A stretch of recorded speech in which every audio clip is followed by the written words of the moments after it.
Hello दोस्तों, मैं सुनाने जा रही हूँ हकीकत को बयां करती हुई कहानी माई डेविल हस्बैंड सीजन 2। अभिमन्यु ने सख्त नज़रों से मोहित की ओर देखा और अपना मोबाइल उसके हाथ से छीन लिया।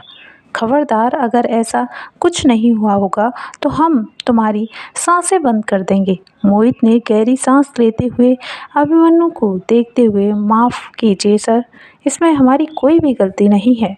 वहीं दूसरी ओर दर्द से कराहते हुए अधीरा ने अपनी पलकें झपकाईं तो किनारों से होकर आंसू गालों पर लुढ़क कर आ गए।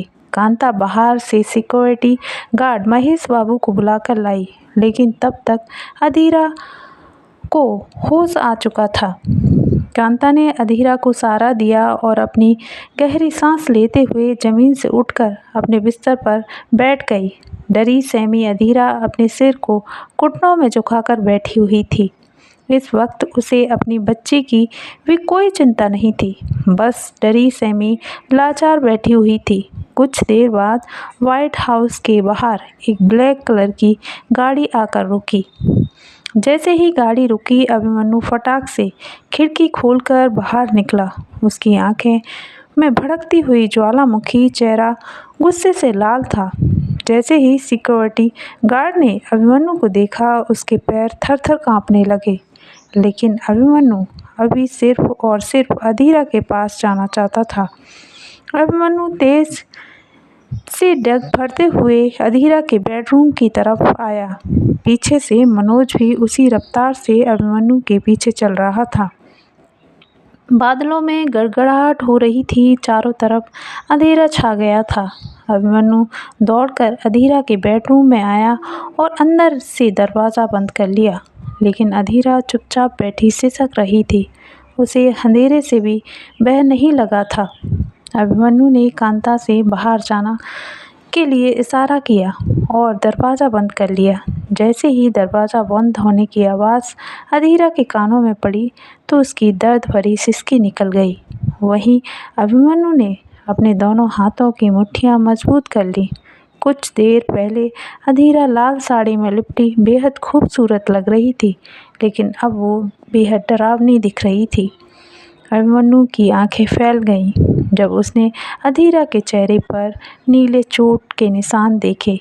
अभिमन्यु ने हल्के हाथों से अधीरा के चेहरे पर उंगली रखते हुए कहा, तुम ठीक तो ना अधीरा? लेकिन अपने होश में नहीं थी। अभिमन्यु धीरे से उसकी बगल में बिस्तर पर बैठ गया। उसका हाथ अपने हाथ में लेते हुए बोला, सॉरी अधीरा, ये सब मेरी वजह से हुआ है। इन सब का जिम्मेदार मैं हूँ। अधीरा की चिन पकड़ी और चेहरा ऊपर की तरफ किया तो अधीरा दर्द से चीखते हुए बोली, नहीं, मुझे अकेला छोड़ दीजिए प्लीज़, आप जाइए यहाँ से। अभिमन्यु ने कसकर उसे अपनी बाहों में भरते हुए कहा, हम तुम्हें कुछ भी नहीं होने देंगे, हम तुम्हारे साथ हैं अधीरा, हमारी तरफ देखो। लेकिन अभिमन्यु ने अपनी मासूम बच्ची की तरफ अभी तक नहीं देखा था। अधीरा अभी भी उसी जगह पर बैठी रो रही थी। अधीरा सिसकते हुए बोली, आखिर क्यों अभी, क्यों मेरे साथ ऐसा क्यों होता है बार बार?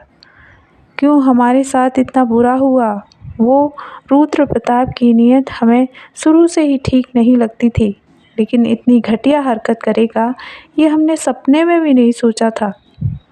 आपकी दुश्मनी का बदला वो इस तरह हमसे लेगा, हमने कभी भी नहीं सोचा था। अभी इतना बोलते ही अधीरा की नज़र अभीरा पर गई। माफ़ कीजिए अभी, लेकिन अब हम अधम को बेहद प्यार करते हैं, हम उसकी माँ हैं। अधम का नाम सुनते ही अभिमन्यु अधीरा से दूर हुआ। उसका चेहरा सख्त हो गया। अभिमन्यु ने सख्त नज़रों से अधीरा और अभीरा दोनों हाथों की ओर देखा और मुट्ठी मजबूत कर ली।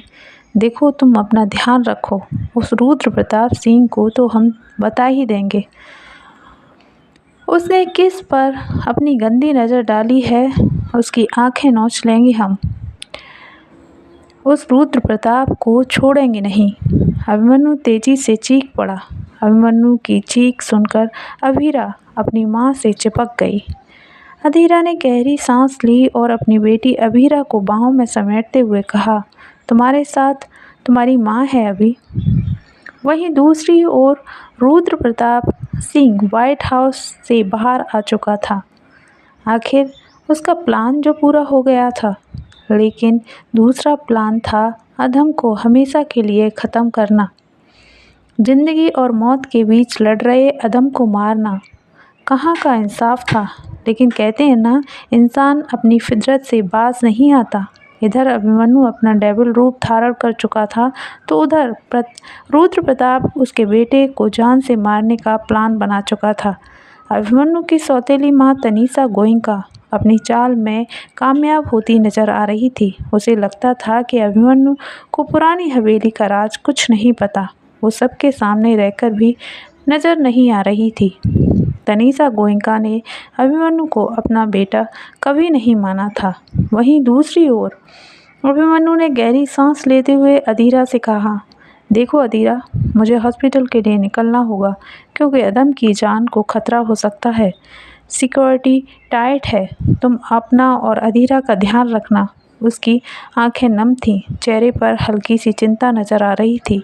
अधीरा के दिल को सुकून था। आखिर 5 साल बाद अभी ने उसे छुआ था, उसकी तरफ देखा तो था, फिर से नज़रअंदाज कर दिया था। अभिमन्यु तेजी से ढकबढ़ते हुए बाहर की ओर चला गया। वहीं अधीरा अपने आप में सिहर उठी। अभिमन्यु के एहसास से उसे फिर से जीने की उम्मीद दे दी थी। अधीरा ने एक पल के लिए जीने की उम्मीद छोड़ सी दी थी, लेकिन आज अभिमन्यु की छुअन से उसके शरीर में फिर से जीने की ख्वाहिश जाग चुकी थी। लेकिन अभिमन्यु को जरा भी फर्क नहीं पड़ा था। थोड़ी बहुत चिंता हुई, लेकिन फिर से उसके सामने अधम का तड़पता हुआ चेहरा याद आ गया। अभिमन्यु ने गहरी सांस ली और अपने आप को पीछे की ओर खींचते हुए अधीरा से कहा, ध्यान रखो अपना अधीरा। और बिना कुछ बोले बस सिर को हिला दी। रुद्र को हम छोड़ेंगे नहीं। रुद्र हमारे बेटे की जान लेगा, अधम की जान लेगा, हम उसे बताकर ही रहेंगे। यह और रुद्र प्रताप वहीं हॉस्पिटल पहुंच चुका था। क्या सच में रुद्र प्रताप अधम की जान ले लेगा? ये अभिमन्यु बचा पाएगा अपने बेटे को? जानने के लिए सुनते रहिए अगले पार्ट में। ये पार्ट आप लोगों को कैसा लगा? लाइक कीजिए, कमेंट कीजिए, चैनल को सब्सक्राइब कीजिए। धन्यवाद।